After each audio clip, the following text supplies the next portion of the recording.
시청자 여러분 안녕하십니까? KBS 뉴스특보입니다. 검찰이 오늘 이명박 전 대통령을 재판에 넘깁니다. 뇌물수수와 횡령 등의 혐의입니다. 지난달 23일에 구속된 이 전 대통령은 검찰의 방문 조사를 3차례 거부한 바 있습니다. 검찰은 잠시 뒤 오후 2시부터 서울중앙지검에서 이 전 대통령에 대한 중간 수사 결과를 발표합니다. 자, 그럼 수사 결과가 발표될 서울중앙지검으로 가보겠습니다. 대통령을 기소하면서 그간의 수사 결과를 말씀드리겠습니다. 서울중앙지방검찰청은 BBK 피해자들의 고발 등을 단서로 올해 1월부터 본격적인 수사에 착수하였습니다. 그로부터 약 3개월간 수사 결과 객관적인 자료와 진술 등 증거를 통해서 다음과 같은 사실을 규명하였습니다. 첫째, 이 전 대통령이 주식회사 다스의 실소유주라는 사실을 확인하였습니다. 둘째, 이 전 대통령이 비자금 조성, 허위급여 지급, 법인카드의 사적 사용 등 다양한 방법으로 다스의 회사 돈 약 349억 원을 횡령하고 법인세 약 31억 원을 포탈한 사실도 확인하였습니다. 셋째, 이 전 대통령이 대통령으로서의 직권을 남용하여 청와대 직원, LA 총영사 등 국가 공무원들로 하여금 자신의 개인 재산 관리 문제에 불과한 다스의 미국 소송과 차명재산의 상속세 절세 방안 준비를 동무로서 지원하게 하고 미국 로펌 에이킹 건프를 다스의 법률 대리인으로 고용한 후 그 수임료 등 약 68억 원을 삼성그룹으로부터 이건희 회장 특별 사면 등에 대한 대가로 뇌물로 제공받은 사실도 확인하였습니다. 넷째, 이 전 대통령이 국가정보원 자금 약 7억 원을 상납받은 사실,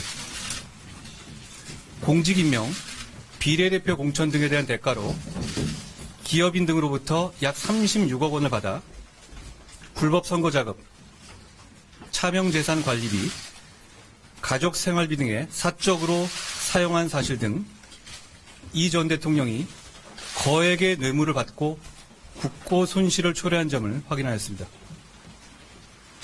마지막으로 이 전 대통령이 3,400여 건에 이르는 대통령 기록물을 불법적으로 유출하여 자신이 소유한 영포 빌딩에 숨겨 보관한 사실을 확인하였습니다.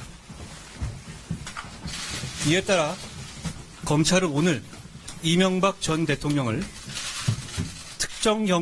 특정범죄 가중처벌대에 관한 법률상 뇌물수수, 조세포탈, 국고손실, 특정경제범죄 가중처벌대에 관한 법률상 업무상 횡령, 형법상 직권남용 권리행사 방해, 정치자금법 위반, 대통령 기록물 관리에 관한 법률 위반 등으로 구속 기소하였습니다. 검찰은 공소유지 전담팀을 구성하여 죄에 합당한 판결이 선고될 수 있도록 최선을 다하겠습니다. 이상으로 이명박 전 대통령에 대한 수사 결과 발표를 마치겠습니다. 네, 지금까지 한동훈 서울중앙지검 3차장의 중간 수사 결과 발표를 들으셨습니다. 그럼 서울중앙지검에 나가 있는 취재기자를 연결하겠습니다. 유호인 기자. 네, 그럼 발표 내용을 하나씩 짚어볼까요? 네, 우선 발표 내용 한번씩 짚어보겠습니다. 우선 이명박 전 대통령을 특가법상 뇌물, 조세포탈, 국고 등 손실 혐의와 특결법상 횡령, 직권남용 등의 혐의로 구속 기소했다고 밝혔습니다. 또 이 전 대통령이 다스 실소유임을 확인했다고 공식적으로 밝혔습니다.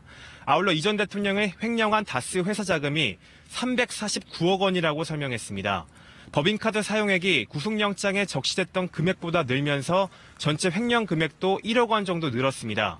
부인 김용 여사의 뇌물수수 혐의와 측근 장다사로 전 총무기획관이 특수활동비 10억 원을 받은 혐의 등은 이번 수사 결과에 포함되지 않았습니다.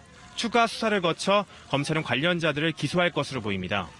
검찰은 또 공소유지 전담팀을 구성해 공소유지의 만전을 기하고 이 전 대통령이 범죄로 취득한 범죄 수익을 철저히 환수해 나가겠다고 설명했습니다. 검찰 수사를 한번 짚어보겠습니다. 검찰 수사는 지난해 10월 장영훈 옵셔널 캐피털 대표가 이 전 대통령을 검찰에 고발하면서 시작이 됐습니다. 이 전 대통령이 다스 투자금을 돌려받는데 외교부 등을 동원했다는 게 고발의 요지였습니다. 큰형 소유이긴 하지만 일개 기업의 투자금을 돌려받는데 대통령이 직접 나선 건 결국 다스가 자기 소유이기 때문 아니겠느냐, 이런 의혹이 제기된 건데요. 이 때문에 2007년부터 제기됐던 다스가 누구 것이냐라는 오래된 질문이 다시 한번 조망이 됐습니다. 검찰은 고발 이후 2달 뒤인 지난해 12월에 다스 수사팀을 공식 출범했습니다. 다스와 이 전 대통령을 둘러싼 의혹을 본격적으로 확인하기 위해서입니다. 이후 지난 1월부터 대대적인 압수수색과 이 전 대통령 측근들을 잇따라 소환하면서 수사의 속도를 높여왔습니다.